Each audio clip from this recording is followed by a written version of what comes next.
हमारे यहाँ किसी भी कार्य को संपन्न करने के लिए भगवान गणेश को ही प्रथम माना गया है। कोई सभा भी पहले होती थी,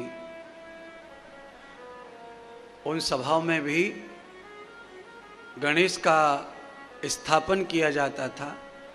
कोई रैलियां होती थी, उसमें भी गणेश की स्थापन होता था, गणेश जी का पूजन। गणेश जी के पूजन के रूप में स्वास्तिक भी होता है। अगर हम किसी शुभ काम को करने से पहले उस जगह पे स्वास्तिक बना देते हैं तो भी वो स्वास्तिक जो है वो गणेश के रूप में माना जाता है, और वहां से ही हमारा कल्याण का शुभ कार्य का प्रारंभ हो जाता है, क्योंकि स्वास्तिक जो होता है वो कल्याण का चिन्ह होता है। वेद मंत्रों में स्वास्तिक शब्द बहुत बार आता है।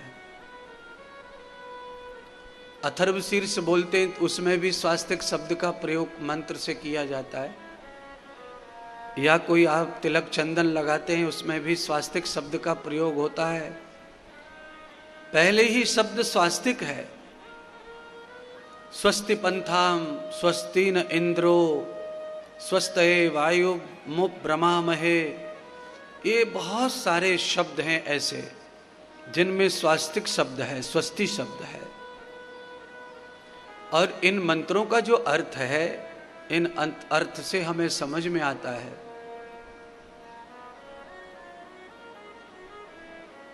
कि ये स्वास्तिक जो है वो कल्याण का चिन्ह है।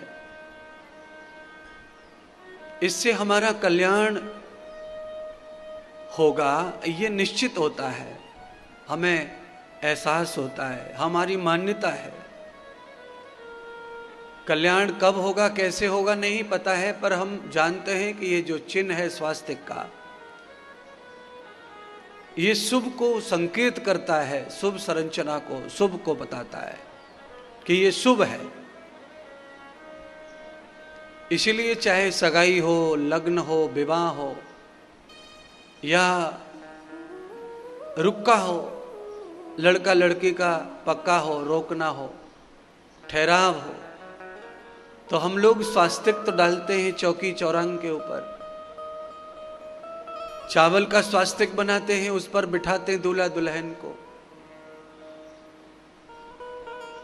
ग्रंथ को भी रखना हो तो हम स्वास्तिक बनाते हैं, चावल का चिन्ह बनाते हैं।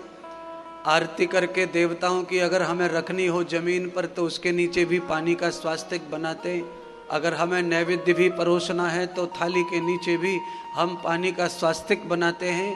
वो सब स्वास्तिक पवित्रता का प्रतीक है, साथ में वो कल्याण का भी प्रतीक है।